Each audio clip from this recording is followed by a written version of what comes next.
think I have CTE from all of that whiplash. This may be the most information-dense, loaded WWDC keynote ever. There was so much great stuff, some downright creepy stuff, and then there was iPadOS. Poor iPadOS. I want to break the keynote down into 3 categories: content, platform, and AI. Now, the keynote, as is typical of WWDC now, began with a TV Plus sizzle reel. Normally, I don't mention TV Plus in these videos, but I've been watching more TV Plus this past year than any other streamer. Other than Severance and Ted Lasso, I wouldn't really say that any of the shows are excellent, but there's also no garbage filler. I've really enjoyed shows like Shrinking, Slow Horses, Silo, and Pachinko. Furthermore, they've done an incredible job at bringing a monthly rotating selection of some of the best movies of all time. Basically, at $10 a month, I'm not sure there's a better value streamer out there, and I'm excited for it to get even better. One of the ways that'll happen is with what Apple calls Insight, and it's basically Amazon Prime X-Ray, so it will show you the actors in the scene that you're watching at the moment you watch it, but it will also let you do things like add songs being played in the background to your Apple Music library. Love that. Super cool. What isn't likely to get much better is gaming. In fairness, the game mode that made its way to macOS last year, it's now coming to iOS and iPadOS, which is great. It reduces background processes to improve frame rate, and it doubles the Bluetooth sampling rate, which lowers latency for AirPods and controllers. That's awesome. But that's never really been the problem. Unfortunately, while improvements have been made to the debugging tools offered by the Game Porting Toolkit, the APIs themselves haven't really changed that much. That's always been the problem. This year, we'll see the release of Frostpunk 2, Control, Prince of Persia, The Lost Crown, and like a couple of other small games. However, those come weeks, months, and years after their original releases elsewhere.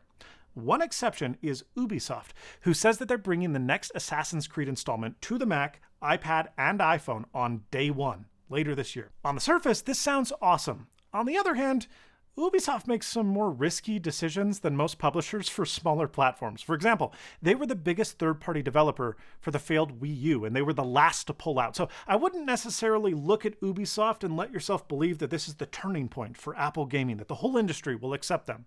I think that ultimately Apple themselves, and I've said this for years, is going to need to acquire or sign exclusive IP to really get the ball rolling. But hey, 4 AA games and 1 AAA title per year is better than what we were used to a few years ago, like 1 Tomb Raider game.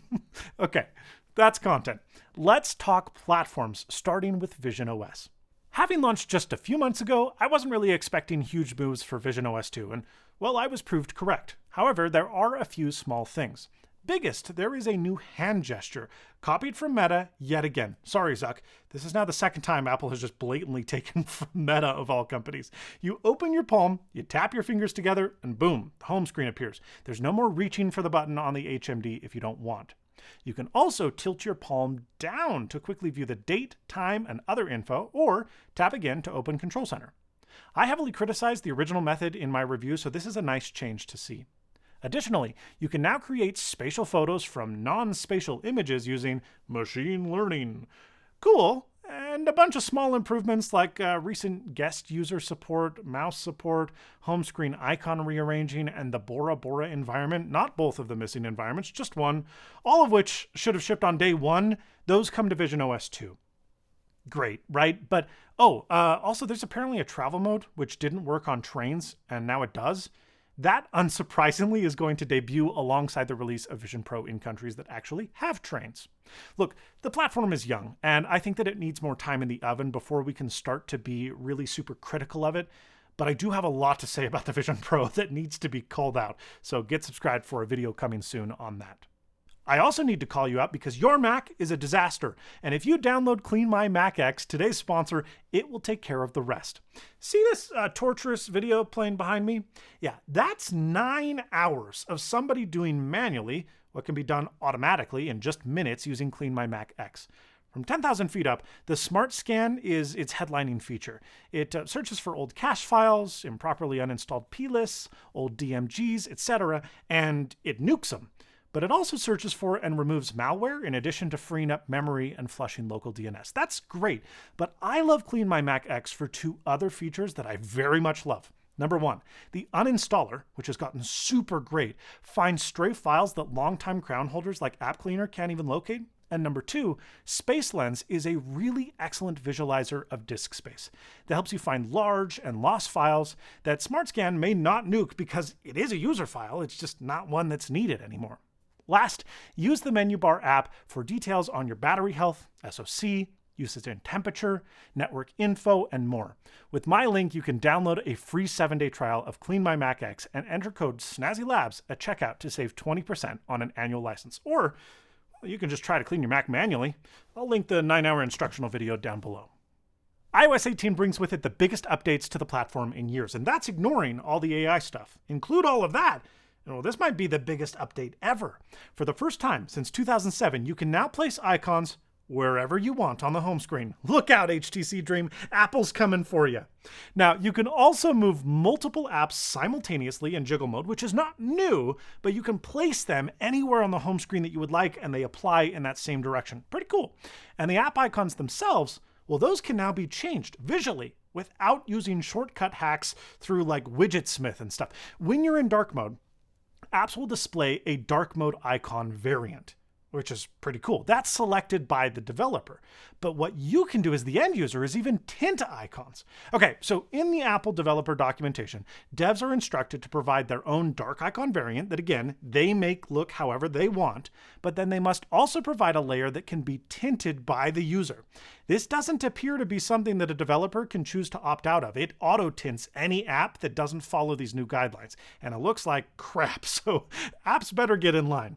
Even alternate icons, which have long been upsold as an in-app purchase, must now also provide dark and tint variants for each icon variation.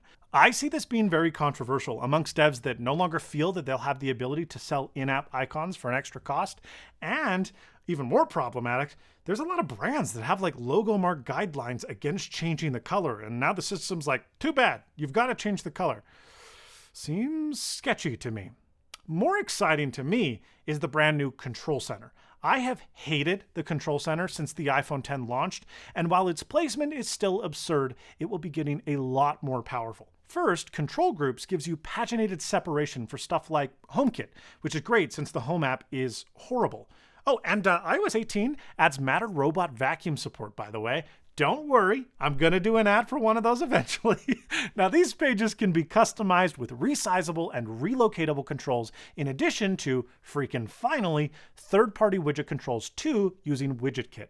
This is something that has largely been hackily done by the end user through shortcuts, so to see legitimate Control Center capable widgets from third-party developers is super exciting to see. And guess what, baby? No more redundant camera button on the lock screen. You will be able to change both the quick access buttons to anything that you want. Sweet. Somewhat surprisingly, Apple is bringing a bunch of app privacy controls that seem a little sus.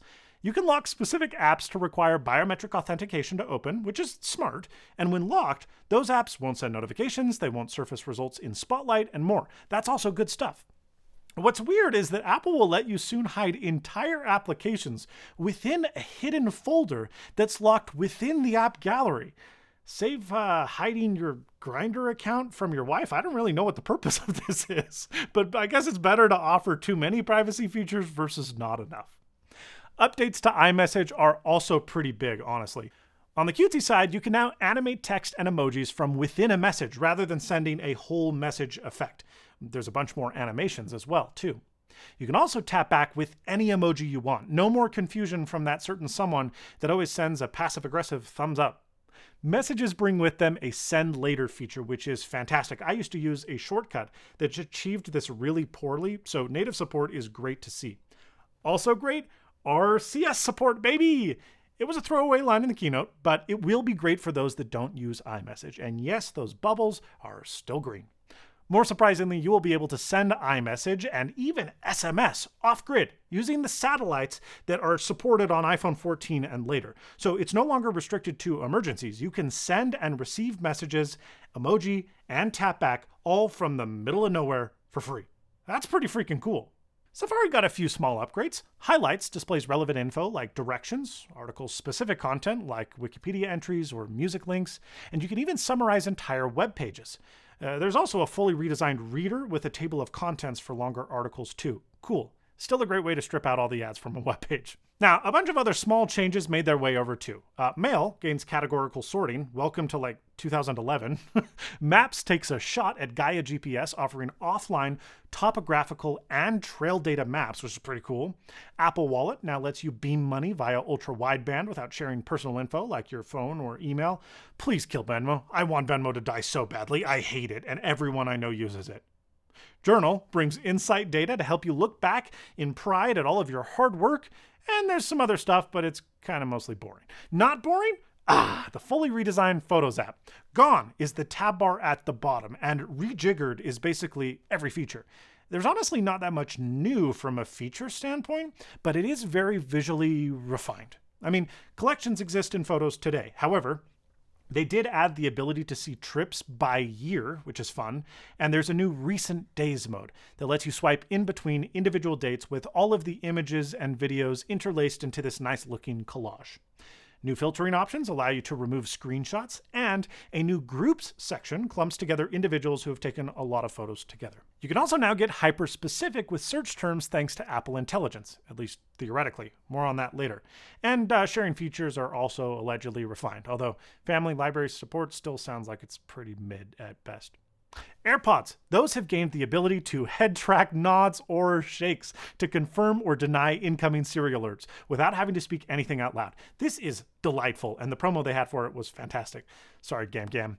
Finally, there is in-call noise reduction when you're wearing AirPods, and I cannot tell you how great this is because I can't tell you how many times I have been wearing AirPods somewhere noisy and the person on the other line can't hear crap. I've had to pull the AirPod out of my ear, hold my phone up to my ear like an old man just for my caller to hear me. To hear that that's improved, that's a big deal, and I'm excited to try it out. And that's pretty much it for the iPhone. So let's talk about the iPhone's BFF, the Apple Watch. watchOS 11 brings a bunch of nice quality of life improvements. Activity rings can now be paused so you don't lose a streak when injured or need some other break, like I don't want to today. And values can even be adjusted for each day of the week. So if you're always busy on Sunday and you never hit your targets, there you go. You can eliminate it that day. That's pretty cool. A brand new app, though, is what's most interesting to me. It's called Vitals, and it does sleep tracking, but not just sleep tracking, because that's been a thing.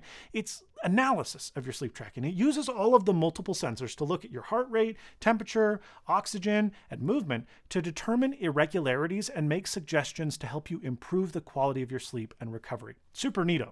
And for athletes, a new training load tool looks at workout intensity and recovery over time to let you know if you're undertraining or overdoing it. That's pretty sweet. And this thing just gets so much more established for pros every year. And as the Apple Watch gets larger in diameter, so too do I. Developers can now access double tap. This should have been done like a year ago. Sadly, it's just double tap on the new watches. There's no wrist flick for cycling through actions like assistive touch had. It's silly that we are more than a year into this feature and it's still less baked than a several-year-old obscure accessibility feature. Double tap sucks, and even though third parties can implement it, it's still not going to be very good. Apple, just let me flick through stuff with... I want to use the whole phone, the whole watchy thing with one hand. Apple's amazingly powerful M4 iPad Pros just came out. I reviewed them quite positively, and they have insane power, so surely the new iPadOS is going to take advantage of some of that new power, right? Right? Nope. There's a new floating tab bar, which initially sounded pretty exciting, reminiscent of like a menu bar, but no, it's not really. It's just an always persistent hamburger menu, which is already in most apps as a bottom bar. So they took the bottom bar and they moved location up to the top. Now it is user customizable, so that's neat, but this is not a desktop class menu bar. There's no cascading menus, none of that. Nor is there any other desktop class changes to this freaking operating system. The Files app, Stage Manager, they are completely unchanged, which is just shameful. Come on, man. I didn't ask for much. Just like one thing. You can now remote access Grandma's iPad, at least, to provide some remote assistance, which seems to summarize well who Apple thinks the iPad is for.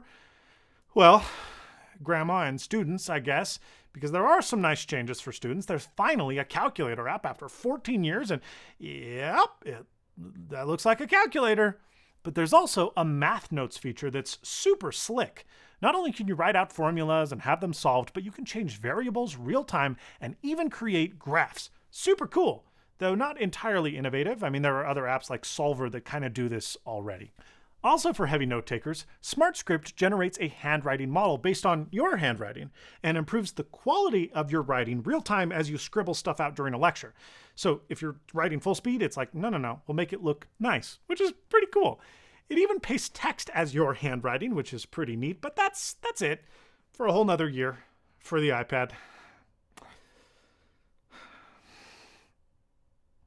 Thanks for nothing, Apple. On to the only platform that actually Apple cares about, the Mac.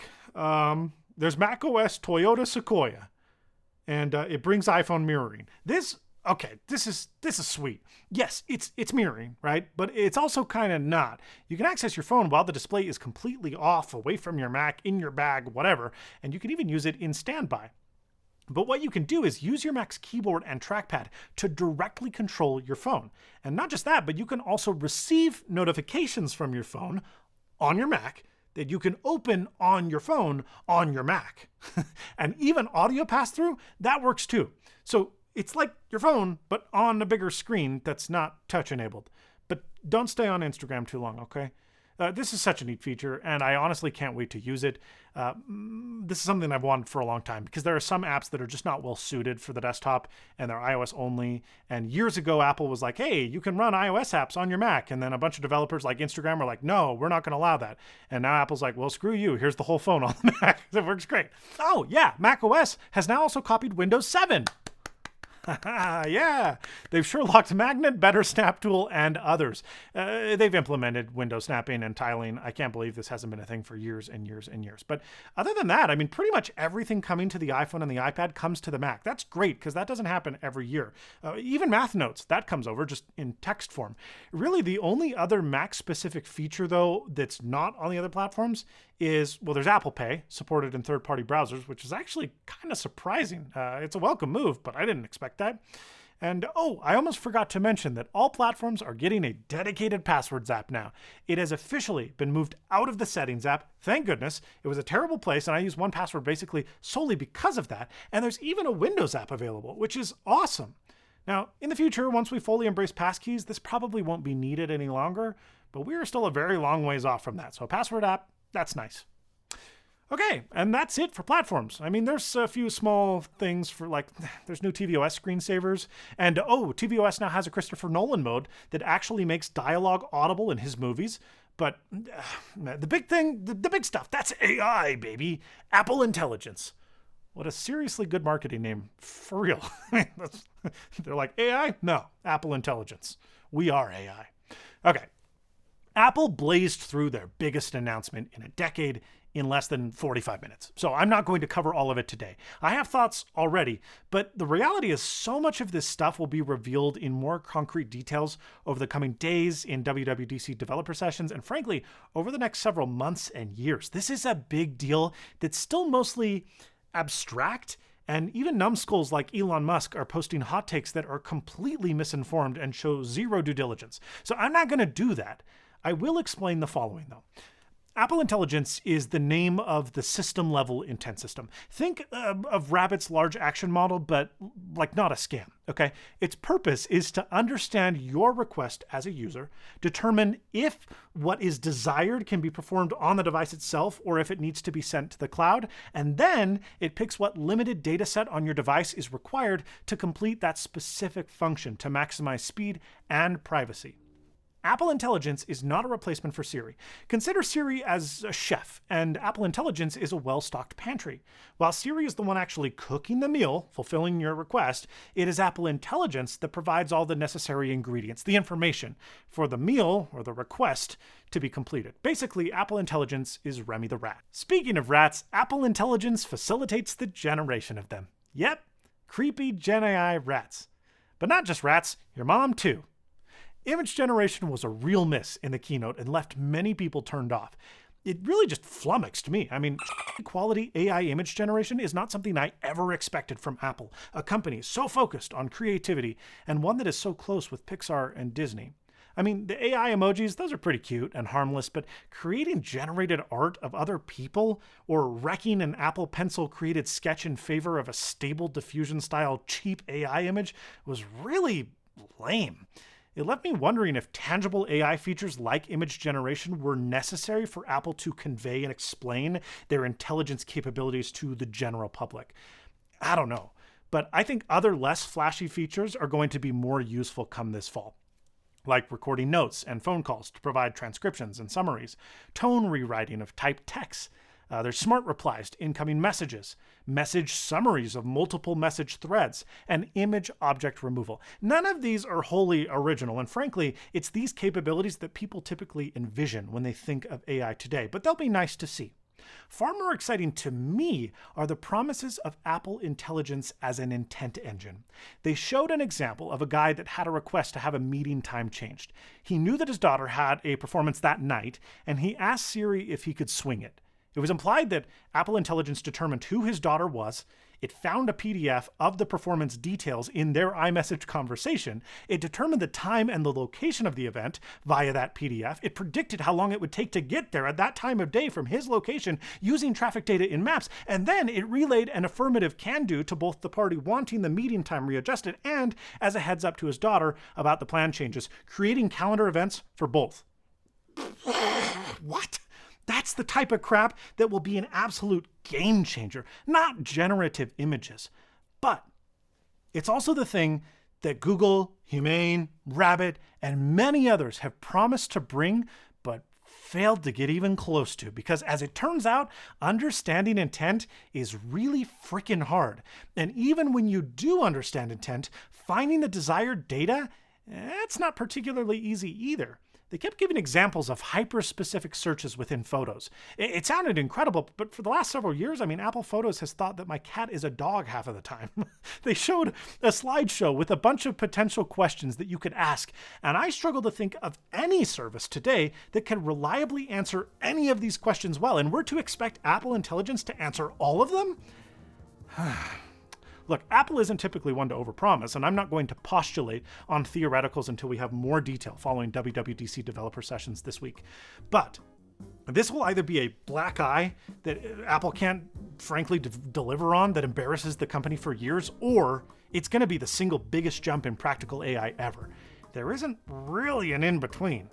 What I do know is that these tools become more powerful, and as they become more powerful and more capable, there is a logarithmic expectation and amount of frustration when users run into things that just don't work as expected and or can't be done.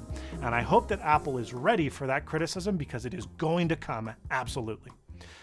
Get subscribed, because we aren't even remotely done talking about Apple Intelligence. But in the meantime, let me know in the comments down below what you thought about WWDC. Was it everything you dreamed about? Is there anything you felt was missing? Thanks so much for watching, and as always, stay snazzy.